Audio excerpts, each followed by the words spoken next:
Gujarati film ઇન્ડસ્ટ્રીના અભિનેતા એવા વિક્રમ ઠાકોર જેઓ હાલમાં ચર્ચાનો વિષય બની ગયા છે અને તેમને લઈને ક્યાંક ને ક્યાંક એવા સમાચાર સાંભળવા મળી રહ્યા છે કે હવે વિક્રમ ઠાકોર રાજકારણમાં જોડાશે। જો કે તેમના દ્વારા એવી સ્પષ્ટતા નથી કરવામાં આવી કે તેઓ આ સમય દરમિયાન કે આ પાર્ટીમાં રાજકારણમાં જોડાશે, કોઈ પાર્ટીમાં જે છે તે તેમનું નેતૃત્વ જોવા મળશે તે રીતની સ્પષ્ટતા તેમના દ્વારા નથી કરવામાં આવી રહી। પરંતુ તાજેતરમાં જે રીતે તેમનું એક નિવેદન બહાર આવ્યું છે, સોશિયલ મીડિયામાં જે તેમનું નિવેદન વાયરલ થઈ રહ્યું છે તેને લઈને રાજકારણમાં જોડવાના અનેક તર્ક વિતર્ક બહાર આવી રહ્યા છે। નમસ્કાર, લાઈવ 24 ન્યૂઝની સાથે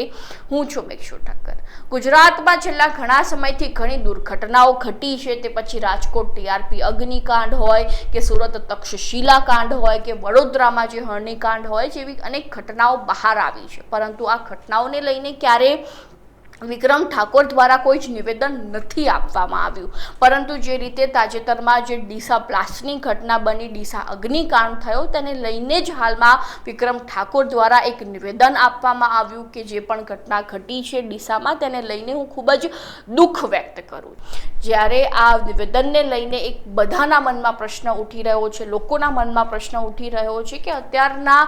સમય સુધીમાં વિક્રમ ઠાકોર દ્વારા એક પણ કાંડને લઈને કોઈ નિવેદન નહોતું આપવામાં આવતું, ત્યારે તાત્કાલિક આ ડીસા અગ્નિકાંડને લઈને તેમના દ્વારા કેમ નિવેદન બહાર આપવામાં આવ્યું, સોશિયલ મીડિયામાં કેમ તે નિવેદન અપલોડ કરવામાં આવ્યું, તેને લઈને અનેક તર્ક વિતર્ક બહાર આવી રહ્યા છે। જેમાં હાલમાં એવી ચર્ચાઓ શરૂ થઈ ચૂકી છે કે શું વિક્રમ ઠાકોર એટલા માટે રસ લઈ રહ્યા છે ગુજરાતના આ રાજકારણ હોય કે દુર્ઘટનાઓ હોય કે તેઓ ટૂંક સમયમાં રાજકારણમાં જોડાશે, તેવી ચર્ચાઓ ચારે બાજુ શરૂ થઈ ચૂકી છે। કારણ કે જે રીતે વાત કરવામાં આવે તો ઘણા વર્ષો બાદ તેમના આ નિવેદન બહાર આવ્યા છે અને જેવી રીતે તેમણે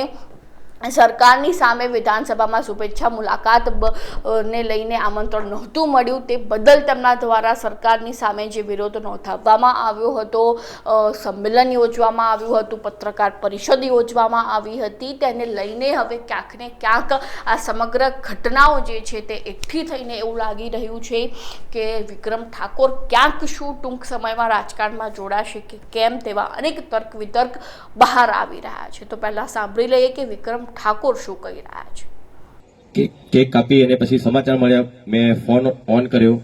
સમાચાર મળે કે ડીસા તાલુકાના ઢુવા ગામમાં કોઈ ફટાકડાની ફેક્ટરીમાં 18 લોકો મૃત્યુ પામ્યા। એ સમાચાર જાણીને ઘણું દુઃખ થયું અને આજે અહીંયા કોરકુડાસર રોડ પર આ ફાર્મમાં બર્થડે મારો ઉજવવાનો હતો, પણ આ સમાચાર સાંભળીને મને ઘણું દુઃખ થયું અને મને થયું કે ભાઈ આવા દુઃખદ સમાચાર હોય અને હું અહીંયા બર્થડે સેલિબ્રેટ કરું એ બહુ સારી વાત ના કહેવાય।